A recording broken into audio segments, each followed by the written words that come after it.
Welcome to Preparing for the Unexpected. Today we're going to talk about governance, security, and small business. And I'd like to welcome back to the show Vice President of Data Risk at Hack Ninja, Tim O'Hara. Tim, welcome back. Thank you. Thanks, Alex. Uh, Welcome back, everybody. Now, we had a great chat about data leaks in our other show. Um, as I said, today we're going to talk about governance, security, and small business. So let's just jump in and say, what kind of things should a small business do to help its security posture? Wow. Yeah, Uh, it's a big question, eh? wow. Yeah. And so the first thing is you need to have an assessment at least at least once a year. And what the answer is to how many and how frequently depends on the nature of their business, and their tolerance for loss. Um, but um, So that's one thing. So security is something that's always going to be an item on your P&L going forward. If it's not, it needs to be because of the nature of the changes that are happening in the technology space.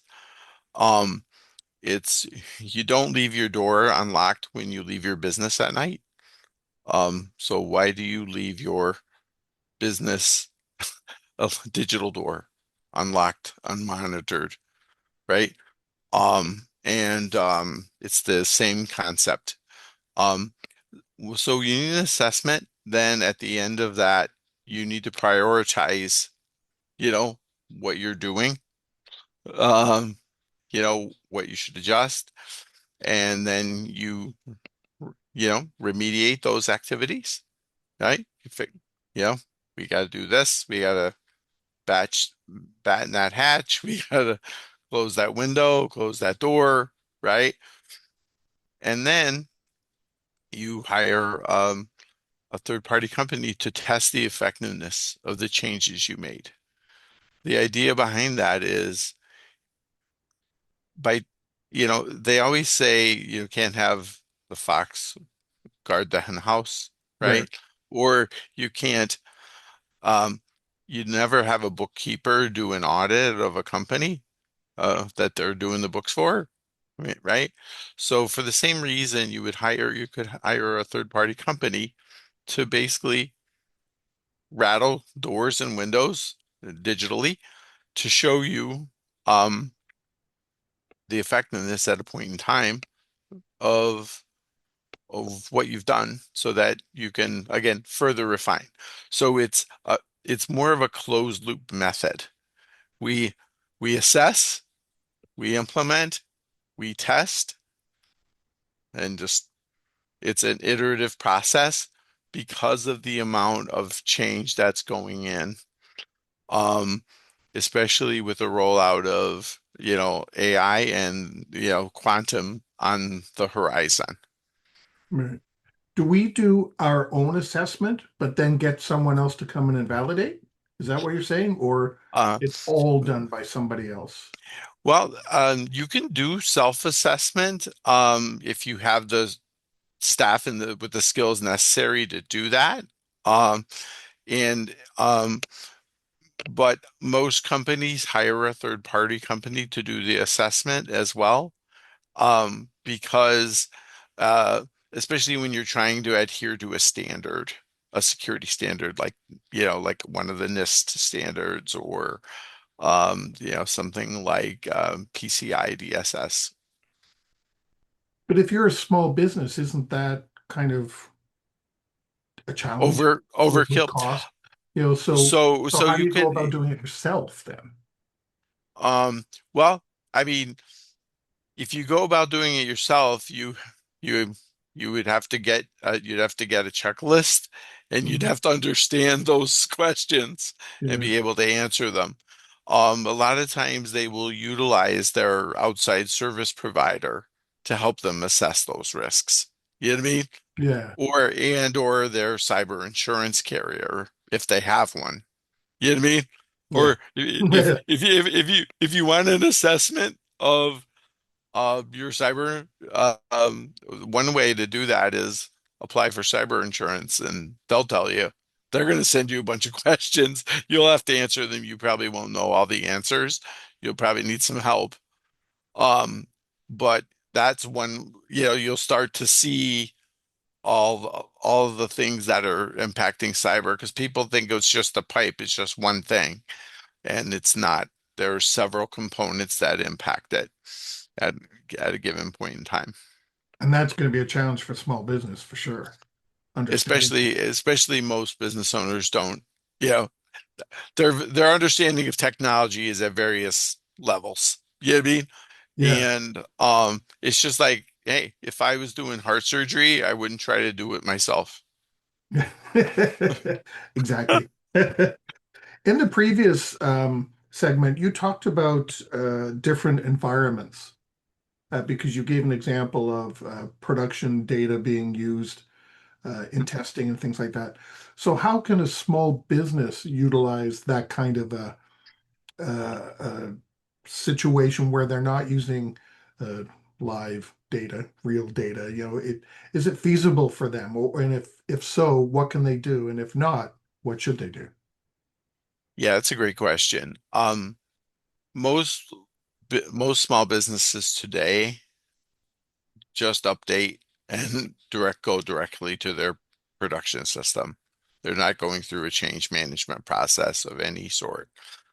Um, with what's going on with AI, because the AI technology is not well understood even by those who write it, and my evidence for that is, you've seen some of the larger SIs, right? Say, oh, we keep finding bugs in our stuff, and our product is hallucinating and we didn't realize it, right?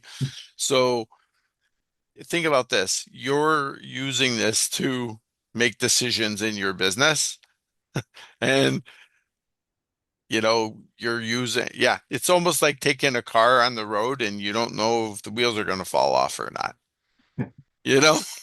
So you want to have a test track. You know what I mean? Yeah. Driving around, first at 10 miles an hour, then at 20, then at 50, right? Now, with cloud environments, you can set something up that's basically a mirror of you know what I mean, of your current, right? And the idea behind it is, you know, um, so you just go through there and you say, oh, here's my expected outcomes, my expected, and am I getting, after these changes, am I getting what I expect? Yeah. So I think that's, like I said, they're not doing it today, but I'm telling you, you're going to need to do it. Otherwise, um, I over the last 3 weeks, I'm working on three situations, um, where a client implemented something new and they didn't realize the implications of it, and now they've got all kinds of data. They have all kinds of data problems. I mean, I'm seeing it. And that kind of goes back to what we talked about in the other show, all the data leaks. Yep. So Yep. let's cover the governance part because you mentioned some of the small businesses and maybe even mid-sized businesses don't have a defined change management process or anything along that lines, release management or whatever you want to call those different Mhm. aspects, implementation management as well.